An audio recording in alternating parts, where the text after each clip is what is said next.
ஊவேசா பதிப்பித்த நூல்கள் பார்க்கிறோம். சீவக சிந்தாமணி, மணிமேகலை, சிலப்பதிகாரம், பத்துப்பாட்டு, எட்டுத்தொகை, பொருணராற்றுப்படை, சிறுபானாற்றுப்படை, பெரும்பானாற்றுப்படை. இவர் கடைசியா பதிப்பித்த நூல் தான் பெருங்கதை. அதுபோக 12 புராணங்கள், 9 உலா நூல்கள், 6 தூது நூல்கள், 13 வெண்பா நூல்கள், 4 அந்தாதி நூல்கள், 2 பரணி நூல்கள், 2 மும்மணி கோவை, 2 இரட்டை காப்பியம், அங்கையர்கண்ணி மாலை, இதர பிரபந்தங்கள், சிற்றிலக்கியங்கள் 4. இதெல்லாமே ஊவேசா பதிப்பித்த நூல்கள். காந்தியடிகள் தலைமையில சென்னையில நடந்த இலக்கிய மாநாட்டிற்கு வரவேற்பு குழு தலைவராக இருந்தவர் யார் அப்படின்னா ஊவே சுவாமிநாதன் தான். அதுக்கப்புறம் இந்த பெரியவரின் அடிநிழலில் இருந்து தமிழ் கற்க வேண்டும் என்று ஆவல் உண்டாகிறதுன்னு காந்தியடிகள் எந்த நபரை குறிப்பிட்டார்னா ஊவேசாவை தான் குறிப்பிட்டிருக்காரு. தமிழ் விடு தூதை 1930 முதல்ல பதிப்பித்தவர் யாருன்னா ஊவே சுவாமிநாதன். தமிழ் விடு தூதை 1930 முதலில் பதிப்பித்தவர் ஊவே சுவாமிநாதன். சுவடிகளில் அழிந்து போகும் நிலையில் இருந்த பல சுவடிகளை ஒப்பிட்டு ஆராய்ந்து புறநானூற்றை முதல்ல 1984 ஆண்டு பதிப்பித்து வெளியிட்டவர் ஊவே சுவாமிநாதன்.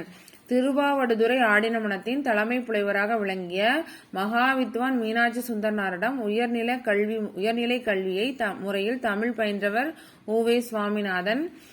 தமிழ்தாய் நெருப்பினும் வெள்ளத்திலும் பாதிக்கப்பட்டாலும் அவளது ஆபரணங்கள் தொலைவில் உள்ள நகரமான பாரிஸில் மிகவும் பாதுகாக்கப்பட்டு பராமரிக்கப்படுகின்றது என ஆனந்தங்கிற நாட்குறிப்பை பத்தி குறிப்பிட்டவர் யாருன்னா ஊவேசா தான் குறிப்பிட்டிருக்காரு.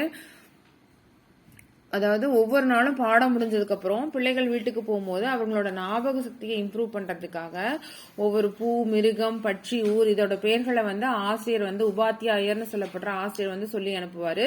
மறுநாள் காலையில அதை மறக்காம சொல்லணும் அப்படிங்கிற வழக்கம் இருந்ததை பத்தி ஊவேசா குறிப்பிட்டிருக்காரு. பிள்ளைகள் காலை 5 மணிக்கே பள்ளிக்கு வரணும். பள்ளிக்கூடத்துக்கு முதல்ல வருபவனை வேத்தான் அப்படின்னு சொல்லி அழைப்பாங்கன்னு சொல்லிட்டு ஊவேசா குறிப்பிட்டிருக்காரு. அதே மாதிரி அவங்களுக்கு ஸ்லேட் அப்படிங்கிறது மணல் தான் ஸ்லேட்டின் நிலையில் இருந்தது. பனையேடு தான் புத்தகமாகவும் எழுத்தாணி தான் பேனாவும் அவங்க யூஸ் பண்ணாங்கன்றது எல்லாமே நம்ம ஊவேசாவோட குறிப்புகள் மூலமா தெரிஞ்சுக்கலாம்.